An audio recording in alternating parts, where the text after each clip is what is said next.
Oops, I have to hit OK. All right. Thank you, everyone, for coming this evening. I just wanted to kick us off and kind of outline a high level of what we're trying to achieve this evening. On the webinar with me is Director Caperton, your development director, our two consultants that have been involved in a lot of our downtown work, Ben Smith and Kevin Teague. You saw them if you were at the council meeting a few council meetings ago. The team is going to run through a lot of your questions in a PowerPoint mostly, but I want to set the stage tonight. We were asked by council, specifically Council Member Paul at the sale of some of the properties downtown, to host a Q&A session to get some more information, whether that be specific to the properties we sold so thus far to California Forever Downtown, or just more broadly the downtown and what's going on. We've articulated this kind of before some of this, and Director Caperton's coming back most likely, depending on scheduling, in July or August with a full development update that we've done before, but where we're at in certain progresses of those projects. Some city-owned lots that have been sold in those projects, but some are private-owned lots and where they're at with that development. And so this evening, it's really to just get the question and answer. This is not, again, specifically about any one property per se, although we're going to focus it on the most recent sales, some of it, because we know that's where some of the questions have come from. But broadly, we're here to talk about 34-acre, Line X properties, and parcel 13 and anything in between. So I'm glad everyone's coming out and having the conversation with us, and look forward to a good Q&A session with the team here. So Ricky, go ahead and take it away. Great. Good evening, everyone. Thank you for joining us tonight. So I'm going to be going over somewhat of a brief presentation just to kind of set the stage. A lot of this information was taken from the PowerPoint from the May 26th Council, and this is just a summary of that. What kind of led up to this evening's workshop or webinar. So again, we have Brett Prebula on the call, city manager, myself, Ricky Caperton, John Kearns, who's our principal planner, who's helping out with any questions, Vin Smith, as well as Kevin Teague, who are our land use consultant and consulting attorney. So just as a brief recap of kind of the history of how we got up to this point. So with respect to downtown, the general plan back in 1979 first called for preparation of a waterfront district-specific plan, really to spark revitalization efforts of the downtown area. Because of that, 1983 was the first waterfront district-specific plan, which was first adopted with subsequent updates in 1999 and again in 2016.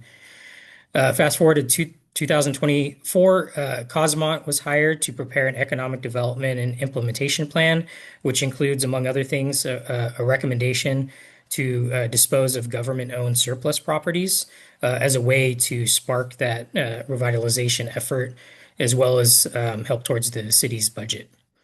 In early 2025, Planning Commission and City Council adopted a 5-year economic strategic plan, which included several goals supporting the revitalization of downtown. A couple months later, in May 2025, city staff, with support from Cosmont, began a program of disposing of the surplus lands that the city had. By mid-2025 and through early of part of this year, City Council, Housing Authority, and successor agency deemed multiple properties as surplus through the Surplus Land Act.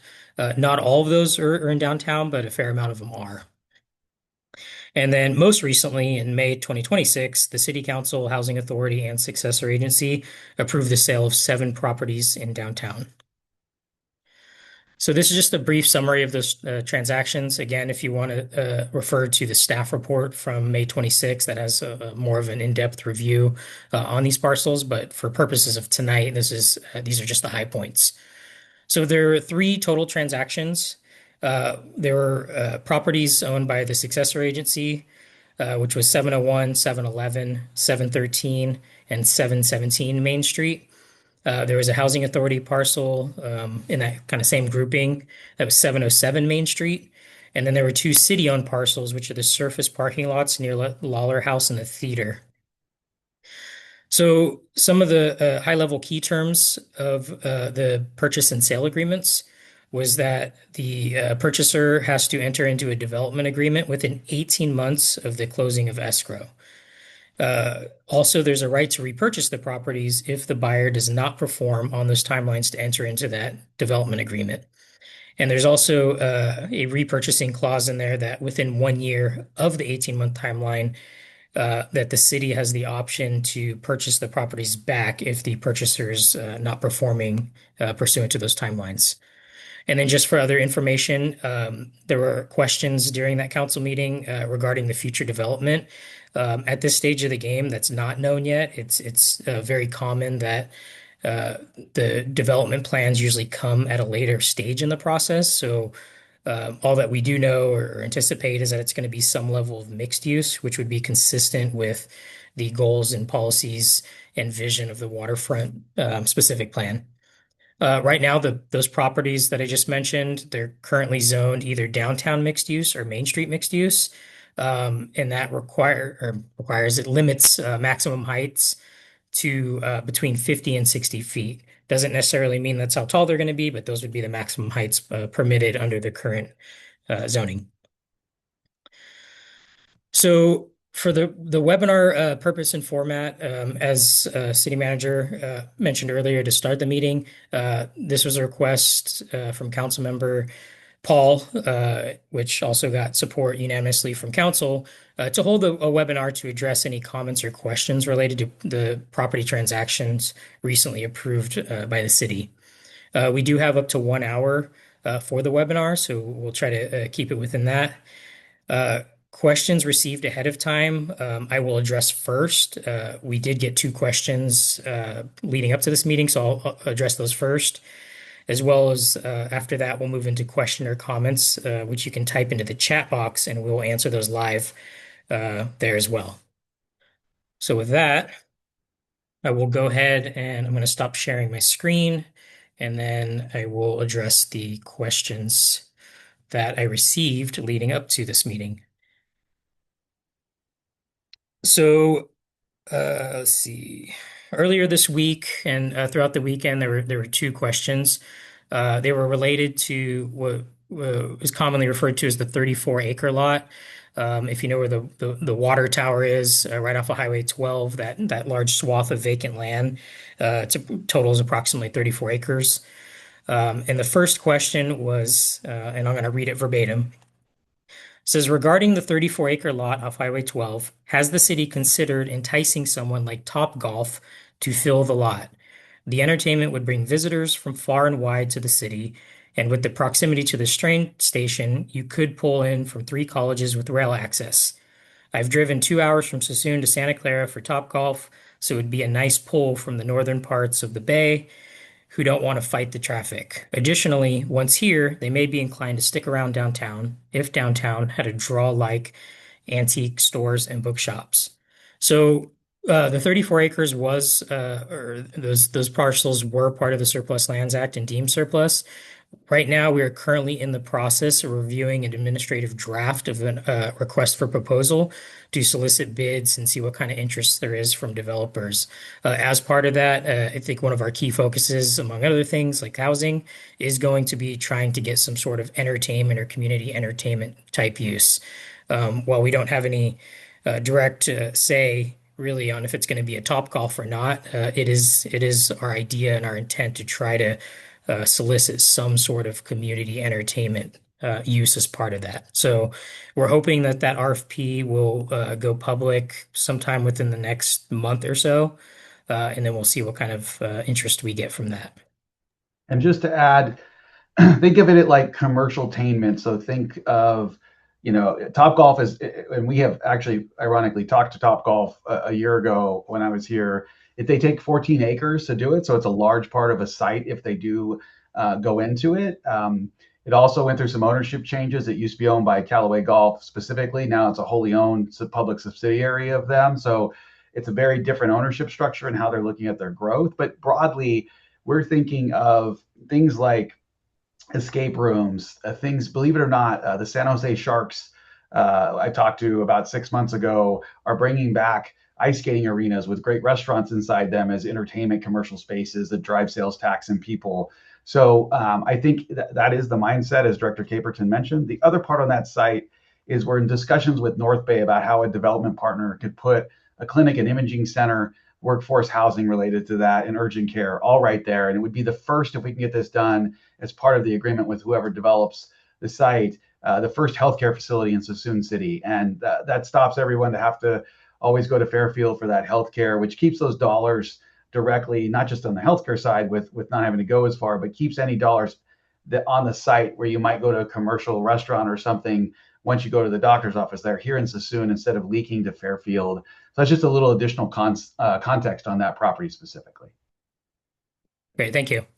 So moving on to the next question that I received prior to the meeting, and then we will open it up to questions in the chat box. So again, reading verbatim what was sent to me, it says, with parking already at a premium during events, what is the city's plan for balancing new residents and parking spaces? The two new complexes that are being discussed will bring 39 new units, one, two, and three bedrooms for a potential of 50 plus new vehicles vying for spots. Will those new residents take away spots from Babs and Athenian Grill? Can a parking structure be built to manage the potential new influx of folks? Great question. Parking in and around downtown, we've definitely heard the challenges or the perceived challenges with that. One of the things that we as a city have to balance is because of the train station and it being deemed a what's high quality transit corridor under the state. It does limit some of our ability to impose otherwise standard parking regulations. So we do the best we can to work with applicants to ensure that there is some level of parking. It may not always result in, the exact numbers based on what's in the code, but that's partly because the state, there's several state laws that limit our ability to do that. I can say that a lot of developers will often see the value in having parking. They don't want to have commercial with zero parking at all. So typically, you're going to see some level of parking built into that. It's hard to know exactly at this point because a lot of these projects are in the infancy stage. Some of them we haven't even seen concepts for, so it's hard to determine what that parking need is going to be versus what's going to be provided as part of the project. But just know that whenever we're talking downtown development, it's always early on in the conversation about parking. Also, one thing to mention as it relates to the properties recently sold is as part of the development agreement. One of the community benefits, if you will, is to discuss how we can address parking, whether or not that's a parking study or some kind of parking management plan or some kind of fair share of that. So we are, from the city side, working with all the other downtown developers as well and applicants to come up with a solution that we can all pitch in on. So. And then the last question about can a parking structure be built? Uh, yes, I mean, in theory, yes. Parking structures are extremely expensive, so I don't know that that's entered the conversations yet in terms of one, is there even demand for one? But the more critical component of that is how do you fund it? Parking garages can be in the tens of millions of dollars, which may not seem like that for relatively benign structures, but they are very expensive to engineer and develop. So the simple answer is yes, it could be built. The harder answer is how do you do it? Not saying it's off the table for any of us to consider, but as development starts to ramp up in downtown, we're going to look at any and every way possible to alleviate and ensure parking is as adequate as it can be. So with that, we will go ahead and I will look in the question and answer box. So the way this will work is I will repeat the question that I get. I'm going to answer them, or the team of us will answer them, depending on who has the better answer, and then we will um, discuss that. So the first question we have is, how does the city determine a property is surplus, and what is the process? So I'll give kind of the high level kind of summary answer of it. And then if Kevin or Vin want to pitch in on more of the legal nuance of getting into the weeds about that, if that's your interest, we can do that. But essentially, the California Department of Housing and Community Development has a process for determining properties that are surplus, and you have to make essentially findings, if you will, that a property is no longer needed or serves a purpose, so to speak. There's different processes and procedures depending on the size of the properties. In particular, if there's a property that's more than a half acre, there's a slightly different process than if it's under a half an acre, in which it's deemed exempt surplus. So it can vary from city to city, but for us, the properties that we determine surplus are ones that have either been severely underutilized and or vacant and are not currently and haven't recently served any purpose. So, And then just to add um, to that before I shoot it over to Kevin and Vin, it's also important to know that cities should not be, at least in theory, and Vin can speak more to this, really shouldn't be developers. We are not geared to develop. We do not have the mhm. capital structure to develop, which is tens of millions of dollars to do projects like this. And so part of what you will see cities do many times is when there is no longer a governmental purpose, i.e. vacant buildings that we've had here, the 34-acre site is a good example. The highest and best use is to then put them out as surplus to then have them activated by developers that come into cities to do what they do, which is build housing, commercial development, industrial development, job centers, all the things that you see in a variety of cities throughout the state and the Bay Area specifically. Um, and so that's part of what Cosmont's study identified. They kind of went through and identified these areas of like, hey, city, you have a lot relative surplus land that's just sitting there and has been for years. There really isn't a purpose, but if you activate it, that's how you get dollars in ongoing revenue. It's valuable to get the dollars at the sale, but it's exponentially more valuable to get the investment in activating areas downtown in both housing and commercial and industrial, and the ongoing revenue that is achieved with that. And one point I want to note also is the sales of the downtown properties that we mentioned earlier to California Forever. We really should know that when we look at, and I did a video on this on Facebook, if you're more than welcome to review, when you look at recent market sales outside of the sales we did, separate and distinct from us, on the same street of Main Street, we were significantly greater in a per square foot average, I think by at least a factor of, I think it was 240% greater in our sale. And so I know there's been some talk in the internet ether about you didn't sell these for enough money, but we sold them for much more in the negotiation on the outset for what the properties are relative to just a recent market sale a few weeks ago. But I'll turn it over to Vin and Kevin. Can you talk about just again how cities really get out of the development business when it comes to actually developing, and we partner with developers in these processes to get the biggest ROI for the community moving forward? Sure.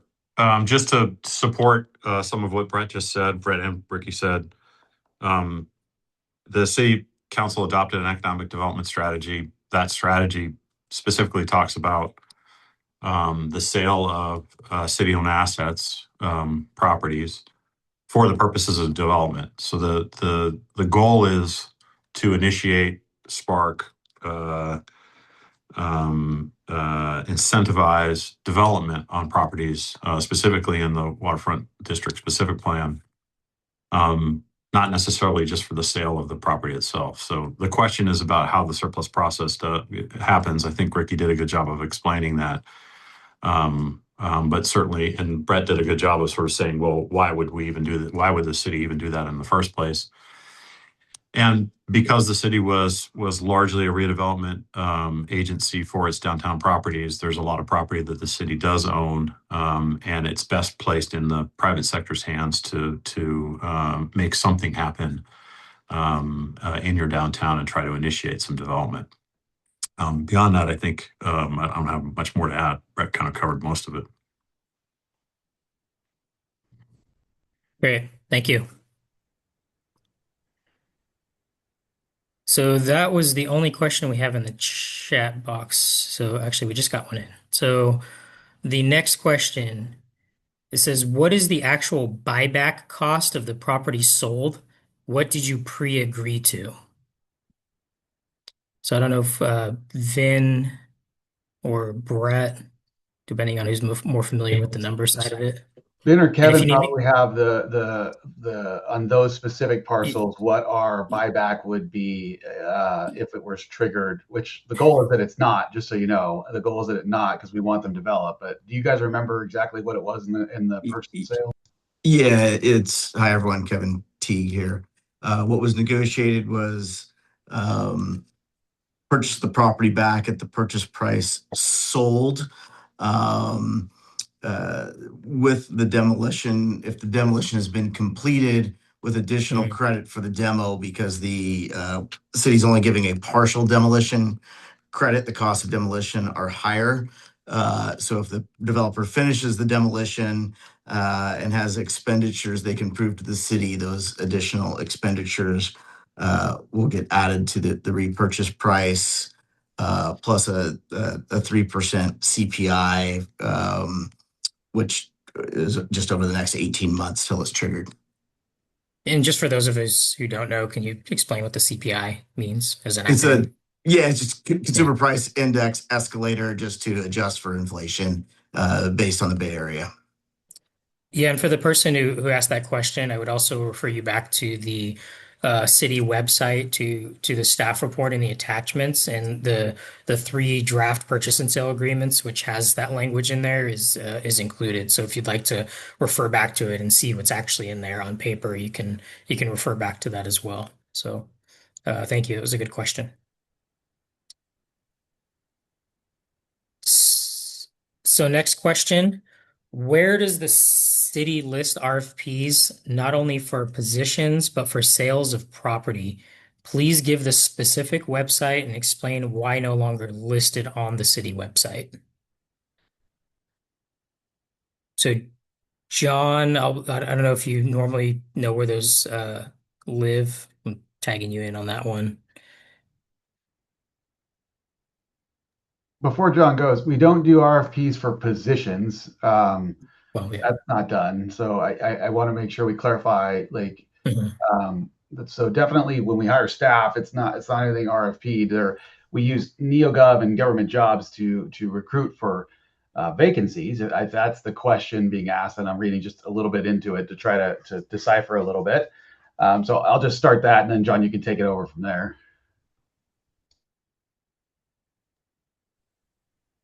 Yeah, this is John. Um, I was trying to pull up the actual website here, and I actually see Michael Elms on. He's probably the best person to answer the question.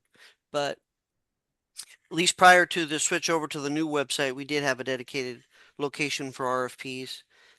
Largely, they come from Public Works lots of times because they're bidding out projects. But from time to time, planning will for either consultants or for different reasons. If you give me a second, I can come back to this question. I can provide the actual website. Sounds good.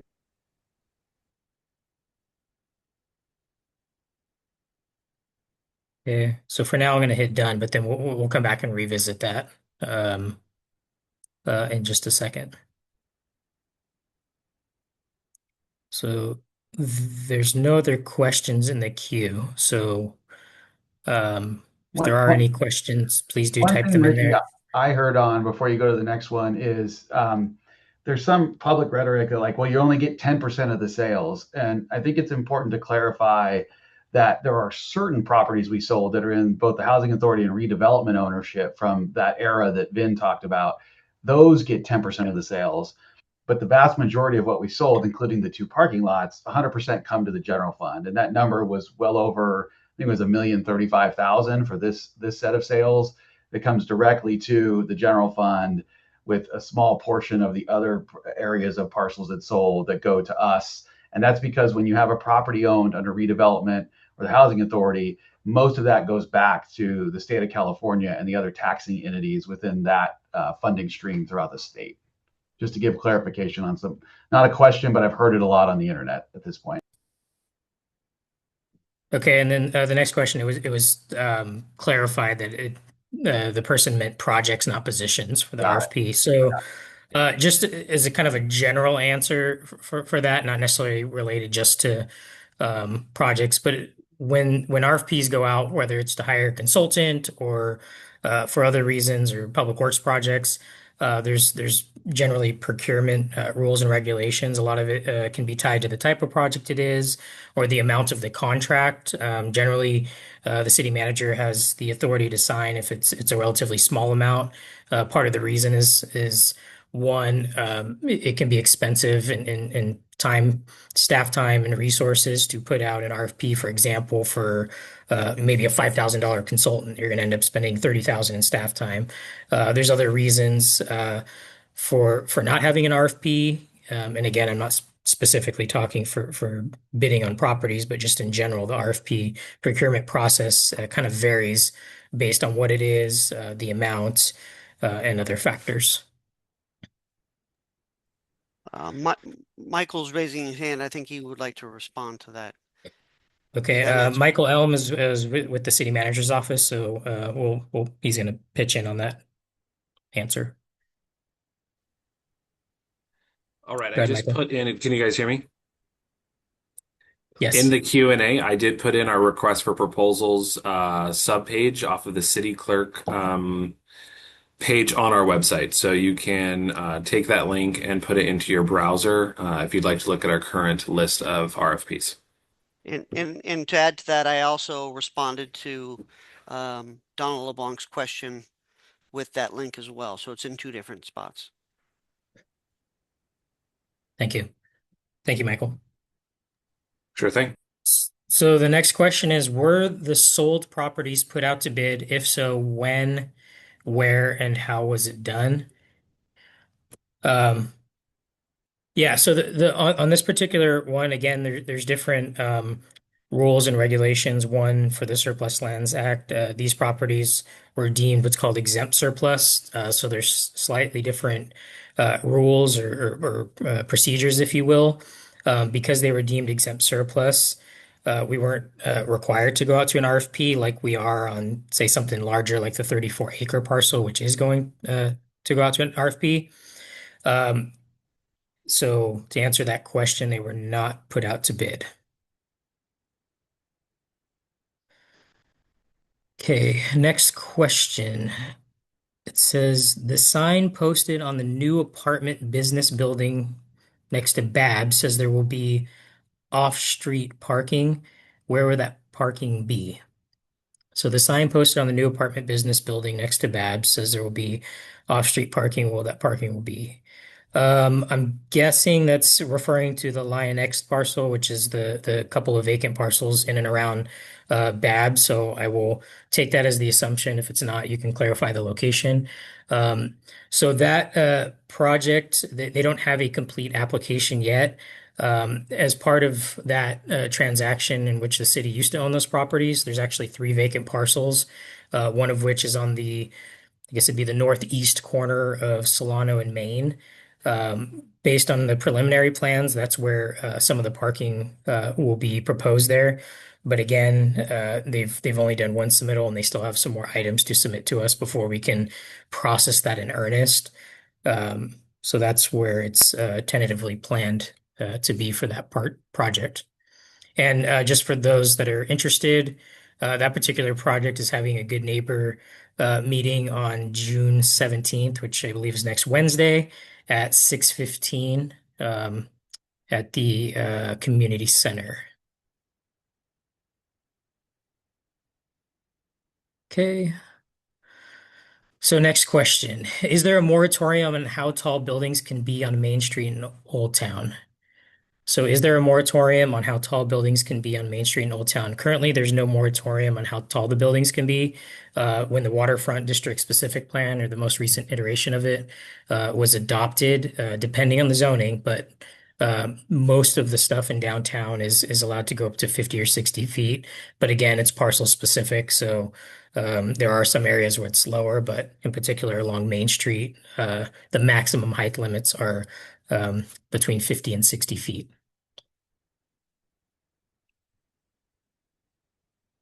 So next question, are those parcels the fenced in lots? Yes, I believe those ones have the fence around it, which we internally or externally refer it to as either the Lion X parcels or West Wind, depending on what you're reading. But yes, those are the parcels that I was referring to, which I assume you were referring to about the parking.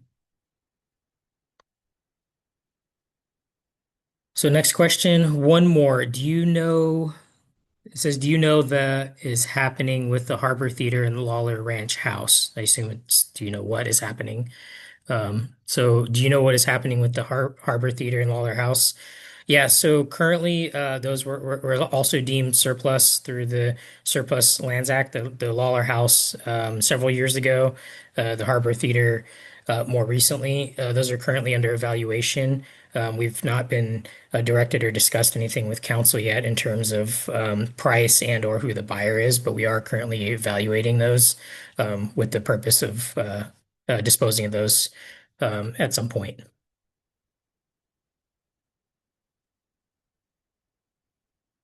There's a statement that said, thank you. You're welcome. Thank you for the question. And I see a comment that said yes. So thank you. I guess we were talking about the same properties, about the fenced in ones. So thank you for that. And thank you for those questions as well. Those are all great questions. So we'll give people a breather. I don't see any more questions at the moment. Oh, no, here they come. They took their breather. Okay. Next question. Are there plans for more parks around the waterfront, namely by the hotels in the vacant dirt lot? Great question. I'd have to have the specific plan directly in front of me, but I don't know off the top of my head that there's specific plans for parks. I mean, there's the public spaces that we see that are often part of city functions and events. There's that, large grassy area right at the north of the marina. There's the vacant lot that's east of the marina that has a play structure there as well. And then on the west side of the marina, there's the kind of little amphitheater stage area, if you will, by the palm trees. What I can say is at least some of the projects that we have downtown hopefully will include some kind of improvements or likely will include some kind of improvements to the public realm. I can't say for sure they'll look and feel like city parks per se, but obviously with redevelopment, we're going to get improved public realms, whether that's new sidewalks, common areas, and whatnot. So.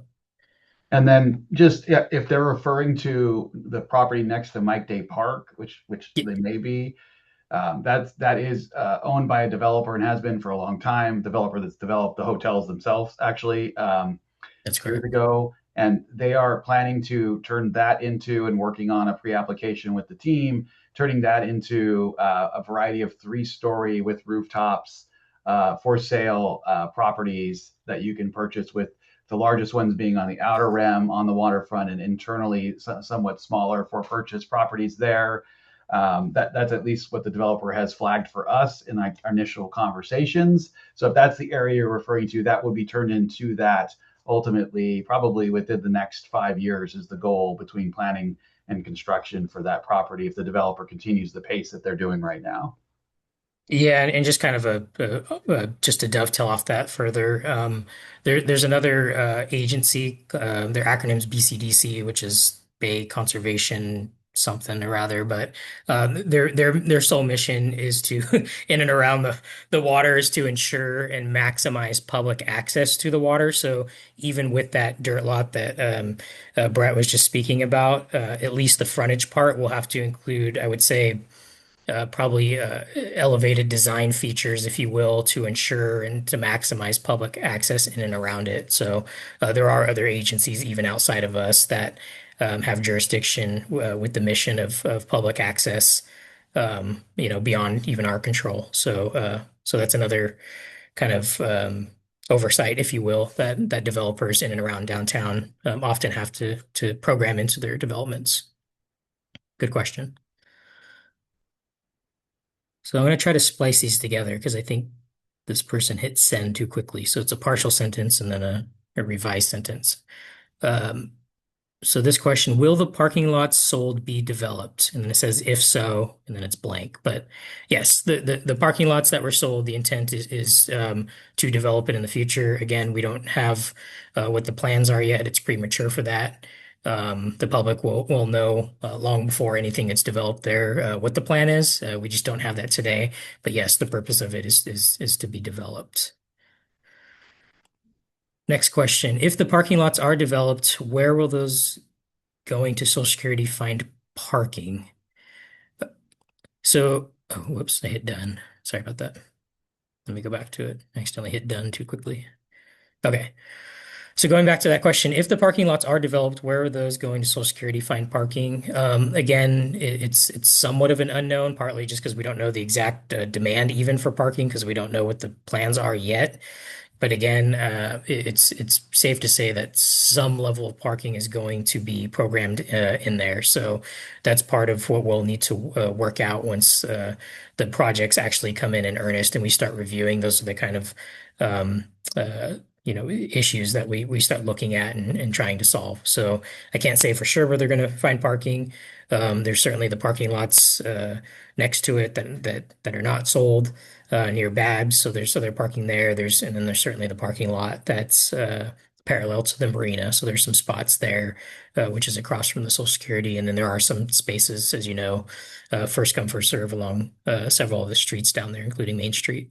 And there is, and just so everyone knows, unrelated to us, in a private sale, California Forever bought a vacant lot on Main Street to assist with their development plan in the future. So they have flexibility for things specifically like parking, is what was outlined to me by the CEO, is that they understand that they need to be mindful of that. It's also part of the reason why they're leasing back the two parking lots for $1 to us a year while we essentially wait for their development plan to go through and get through planning commission, all the things before they go vertical in construction. They want to make sure that in that time frame before that happens, we have full public use of them for essentially zero cost, like we would manage them today, to be good stewards of the fact that they don't want those inhibited in the meantime. Okay, this next one was a statement. It just says that's the lot. Thank you, Brett. So thank you, Brett. Next question. Would it be possible to have a map of the city with the current vacant lots identified as either city-owned or private property? This would greatly help folks to understand what is private property versus city property. We do have maps, which I believe was from a development update I gave probably last year, earlier this year, of at least the Surplus Lands Act parcels, which are certainly, I'll say government owned because some of them are technically housing authority. But so we do have a map of the properties that have gone through the Surplus Lands Act collectively. In terms of mapping out all the vacant private property, that would be a larger undertaking if you're talking in terms of the entire city providing a map of the private property.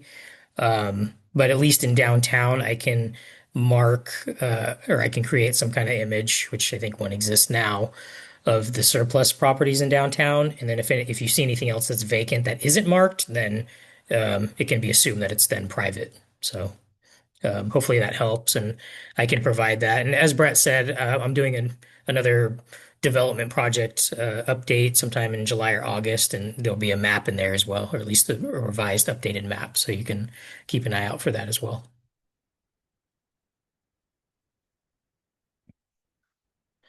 Michael Elm put a link there, so thank you. It's a development entitlement status page, which should be the most recent up-to-date information on entitlements. So if you visit suisun.com/departments/development services, you can navigate your way to the entitlement page. So thank you, Michael, for providing that. Next question. Is the vacant lot you said was bought on Main Street, is it the lot next to the Little Market? So if you're talking about the port of call, there is a vacant lot that's south of it. That's a private lot. Yeah. Everything north of it on Main Street were the government-owned properties. So if you're talking about the vacant lot that's, I think it's rocks now, it's kind of an unimproved surface that is sometimes used for parking. That one is a privately owned lot. The parking lots we're referring to that were sold that were city-owned are across the street on the east side of Main Street that are adjacent to the Lawler House and or theater. And So if they're hopefully, referring to the private sale lot, it yeah. is up towards La Cabana, and I'm directionally challenged, so bear with me here. The one outside of the city process is I don't know the exact address, sorry, but it is uh, closer to La Cabana than it is Port Call, if memory serves me correctly on that No, sale. that was no, sorry. The one that was in the private sale was south of Protocol. It's like Saul, the thank you. Rocky See, I area. told you, Yeah, south. told everybody I'm directionally challenged. That's why you don't want me development doing So this. Okay, thanks, Ricky. For I yeah, think that's so what that they're w- referring. yeah, so the one so just to clarify for the person who asked that question, the one directly south of Port of Call is a privately owned that was not part of the city or government owned parcels. The ones north of Port of Call and Main Street on the west side of Main Street were the government owned properties. So hopefully that helps to clarify for you. So next question, what is the potential impact of new development downtown on the percent for the arts, public arts requirement? Um, if I think I understand that question, so we have a public arts requirement where a certain percentage of valuation goes towards public arts. Certainly with new development and redevelopment, that's going to only boost that fund that we have, so that's good. One of the other desires we had from council was to add a little pot sweetener, if you will, as part of the development agreement once we start working on that for those downtown properties, to add another, I believe it was 0.5% above that. Okay, I see Kevin nodding his head. So not only will we get the standard, I think it's 1.5%, if my memory serves, there would be an additional 0.5%, which may not sound like a lot, but when you start talking about tens of millions of dollars in development cost, it's going to be a nice little boost to our public arts fund, if you will. So, and And then there's other ways through yep, development agreements to gotcha. program in other art pieces. So it's rather whether we require some kind of statue or public art, we can also negotiate that as part of a community benefit down the road, in lieu of or and on top of um, public arts funding. So it's a good thing for the public arts. Thank you for that question. Good one. That would be helpful. Thank you, Ricky. I assume she's referring to the map. So yes, I will work on a map or at least dig out one of the old ones. I know I have one somewhere available that showed all of the properties, but yes, I can provide that. Thank you.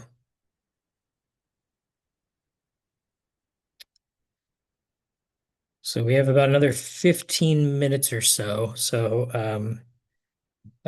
we can either, I'm happy to sit here. I'm happy to keep rambling and talking, but that'll probably bore you guys.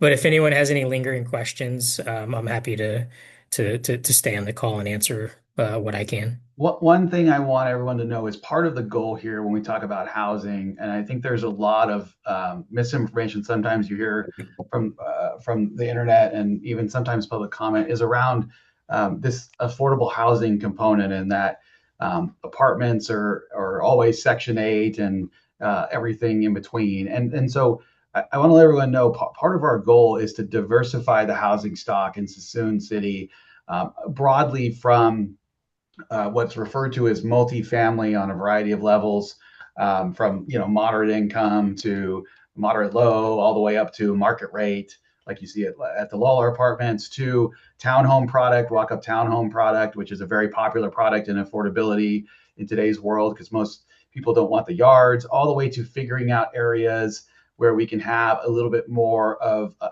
larger home, large relative homes. And the reason you want that is we want a spectrum from someone who may be a renter to a first time home buyer to growing their life and family as they grow to stay within Suisun. Right now, part of the problem we have, besides just needing broadly more housing in a variety of ways, is the type of housing stock is not diversified enough. So if you reach a certain point in life and you want a bigger home or you have a bigger family, you're going to, many times people move from Suisun to Rancho Solano, right?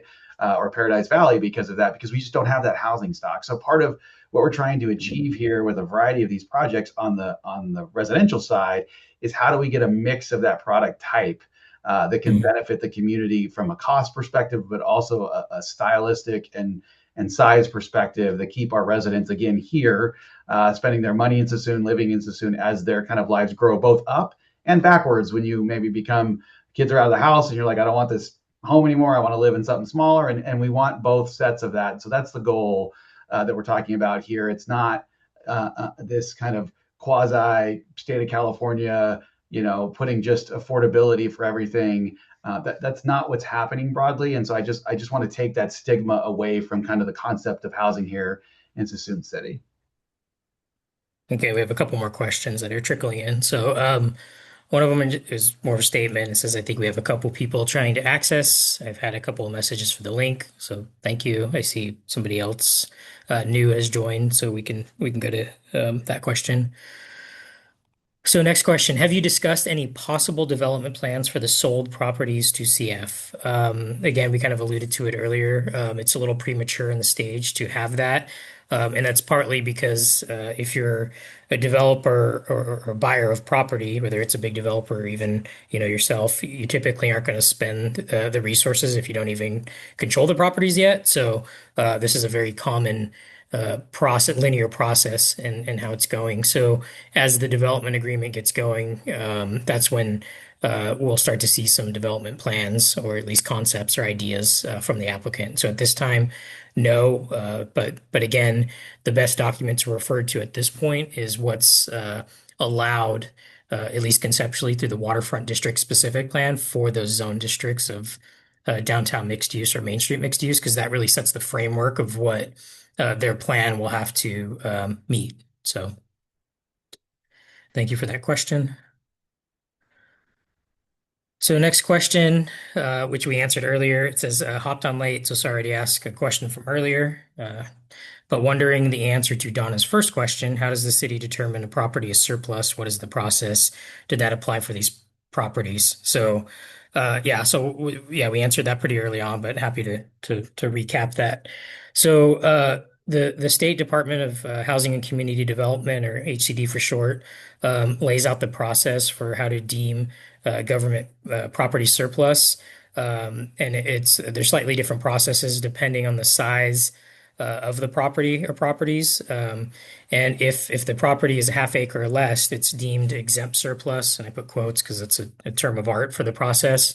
And if it's over a half an acre, there's a slightly different process. So for the properties that were recently acted upon back in the end of May, a couple weeks ago, those were exempt surplus properties. So in terms of did that apply for these properties? Yes, in the sense that we had to go through the process and get clearance from HCD to be able to dispose of the properties. So yes, they went through that process. We got clearance from HCD saying everything's good to go. And that's what we applied for that. So hopefully that answers your question. I presume it does because I see you said thank you. So you're welcome. Thanks for joining. Next question. Nothing has been discussed. You have no idea what CF is planning. So yeah, again, like I said, it's going to have to be consistent with the specific plan. So in terms of discussions, I haven't had any discussions with them in terms of what they're planning. They haven't showed anything. They haven't sent anything. And again, I think that's partly because they weren't going to put in the resources yet until they knew they were going to control the properties. So, usually when an applicant, not even CF, but any applicant in general comes and starts asking about development, whether it's in downtown or even outside of downtown, I will often refer them and their team to whatever standards apply. And I say, here's the box you have. And then usually what happens is they'll put together a sketch or some kind of high level drawing, and then we start to pinpoint down the details. So again, referring back to the specific plan is the best that we have right now in terms of what we might anticipate would go there in terms of mixed use. Those comments said thank you. You're welcome. Next question. The goal was to improve foot traffic. Yes? Question mark. If so, how does CF plan to do that? Not sure. Well, I'll take a stab at what I'm interpreting your question as, and if I get it wrong, then feel free to clarify. So yeah, I mean the goal for I think any downtown is to be economically vibrant, whether that's small mom and pop stores or otherwise. Obviously, different downtowns look differently for a variety of reasons, but I think the hope is that there's economic activity out there, patronizing the businesses, right? That's what keeps businesses there. That's what keeps them coming and from closing down, and more importantly, providing services, hopefully that we all use in some form or another. And I think a big component of that is ensuring that there's foot traffic down there. To be able to entice developers. If you're a coffee shop owner, it's probably not a good business plan to go to a place that has 0 foot traffic. So when we do see development like this, I think one of the goals is to enhance the economic vibrancy of downtown, which includes having foot traffic down there as part of that. So um, for the second part of the question, if so, how does CF plan to do that? Well, I think just redeveloping it to some sort of mixed use. Again, don't know how many units exactly or what kind of commercial space there would be, but um, I think it's pretty safe to say that there's no foot traffic being generated by those Main Street properties now because they've been sitting vacant for the better part of 20 years or more. So any new development down there is only going to help or be a positive change, not only for any new businesses that go down there, but for the existing ones like Babs and Athenian Grill and Craft and Cork, things like that.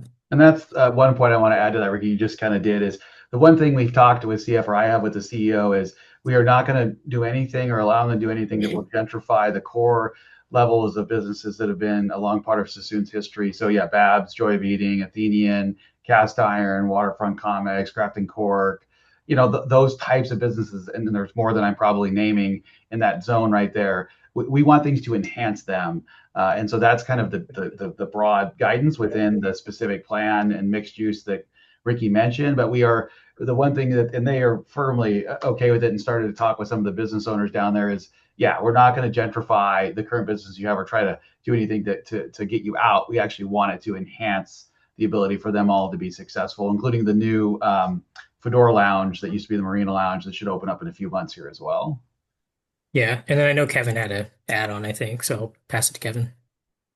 Yeah, to address Ms. Engelhardt's question more technically, it's always a struggle in property transactions, especially with government, of knowing exactly how a developer is going to do something when you haven't really started that process.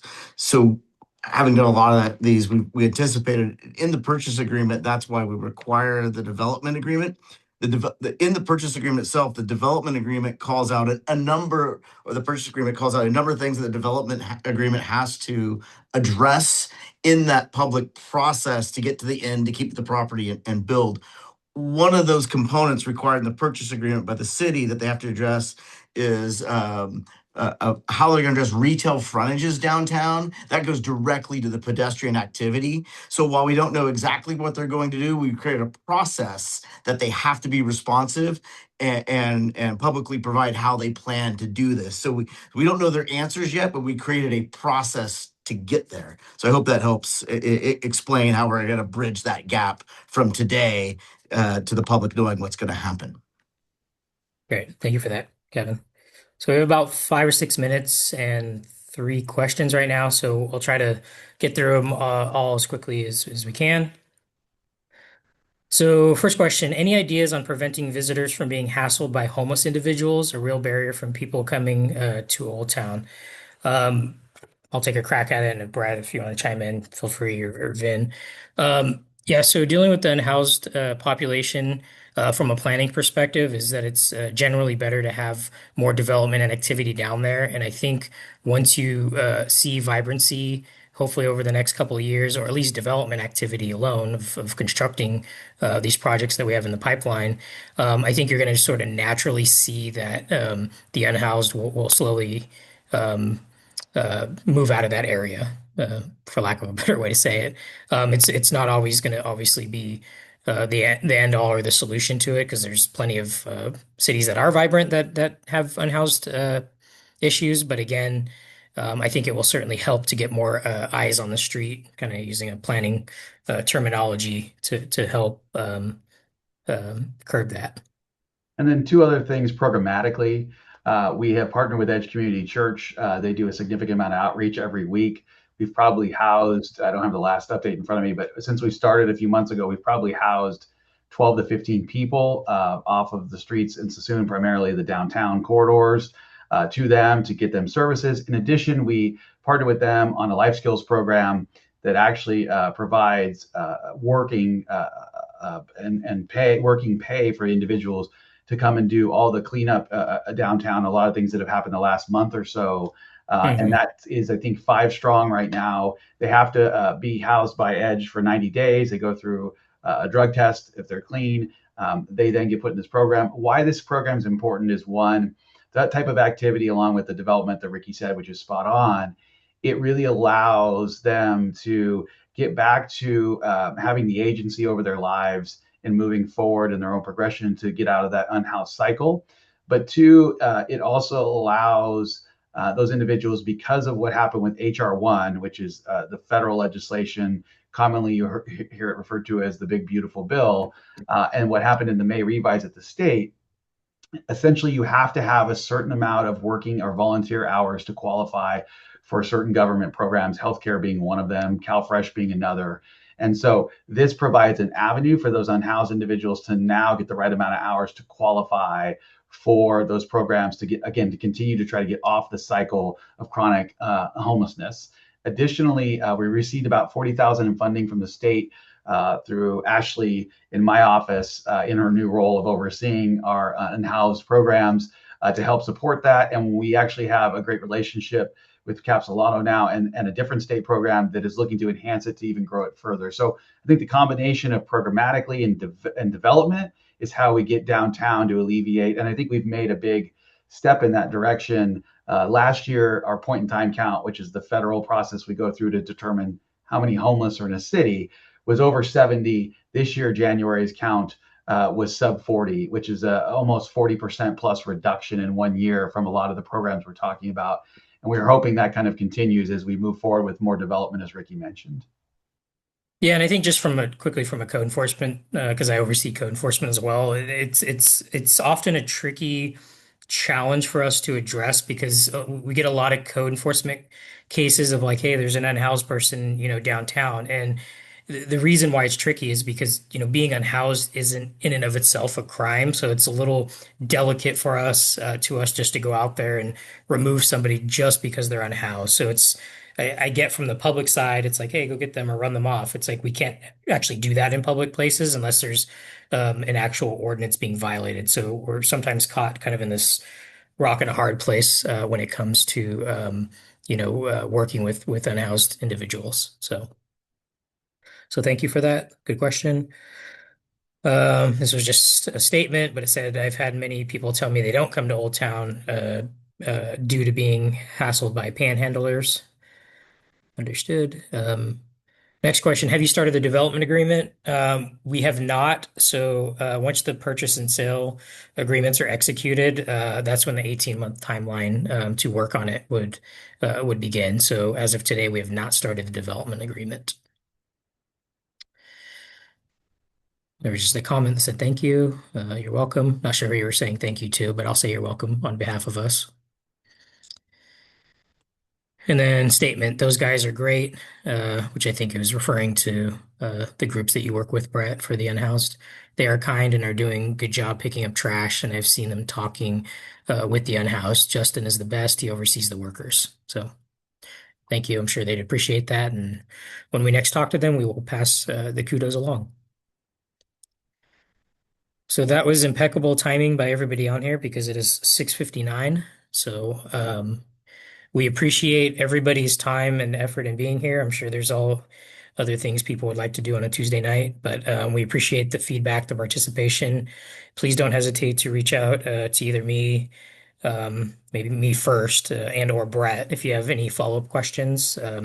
My contact information is on the website. My name is Ricky Caperton, Development Services Director. So if you decide you have a question tomorrow morning that you forgot to ask, feel free to shoot me a message and I will get back to you. So appreciate, again, all of your very good and thoughtful questions, and everybody have a great night.